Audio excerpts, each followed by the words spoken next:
ఈరోజు ఇక్కడికి వచ్చిన తెగు అంటే ఏమిటి, వైఎస్ఆర్ కాంగ్రెస్ పార్టీకి సంబంధించిన కార్యకర్తల్లో తెగు అంటే ఎలా ఉంటుంది అని చెప్పి రాష్ట్రానికి చాటి చెప్పిన నా అక్క చెల్లెమ్మలకు, నా అన్నదమ్ములకు అందరికీ కూడా సెల్యూట్ చేస్తాను.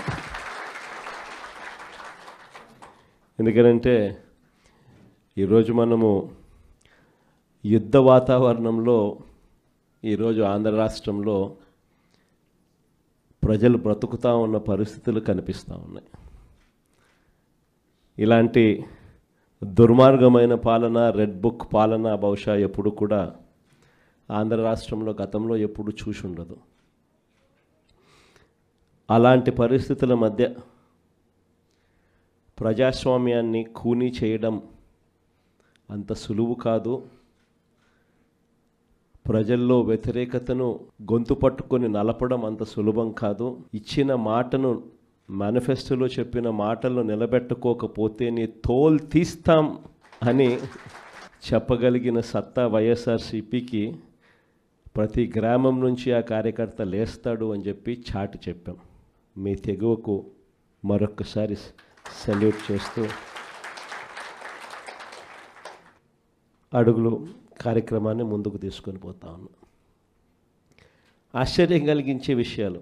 ఎందుకనంటే ఎక్కడ కూడా ఈ జరిగే ఈ ఎన్నికల్లో తెలుగుదేశం పార్టీకి ఎక్కడ కూడా బలం లేదు.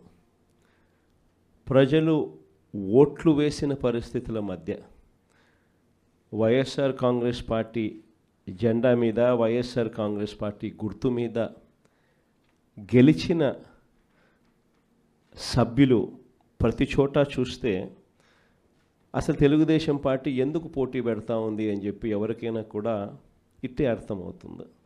ఇక తిరుపతి రూరల్కి సంబంధించి చంద్రగిరి నియోజకవర్గంలో, అంటే చంద్రబాబు నాయుడు సొంత నియోజకవర్గం, చంద్రబాబు నాయుడు ఇల్లు ఎక్కడుందంటే ఇక్కడే, ఇదే చంద్రగిరి నియోజకవర్గంలోనే చంద్రబాబు నాయుడు ఇల్లు. ఆయన మొట్టమొదటిసారిగా చంద్రబాబు నాయుడు గెలిచిందే ఇక్కడే, మళ్ళీ ఓడిపోయింది కూడా ఇక్కడే. అక్కడ బీసీలు డామినెంట్గా ఉన్న ఆ ఏరియాలో బీసీలకు ఇచ్చి సామాజిక వర్గాన్ని పైకి తీసుకొని రావాలి అని చెప్పి ఎవరైనా చూస్తారు. కానీ అక్కడ బీసీలు ఎక్కువగా ఉన్నారు, వాళ్ళల్లో ఆర్థిక స్థితిగతులు సరిగ్గా ఉండవు. కాబట్టి ఈయనైతే ఆర్థికంగా సౌండ్గా ఉంటాడు, బీసీలను ఎప్పుడు కూడా తొక్కి పెట్టచ్చు అని చెప్పి అక్కడికి పోయి అక్కడ పాగా వేసినాడు. నిజంగా ఏ తెలుగుదేశం కార్యకర్త కూడా ఇళ్ళకి వెళ్ళి వాళ్ళ గ్రామాలలో వాళ్ళు తిరుగుతూ వాళ్ళ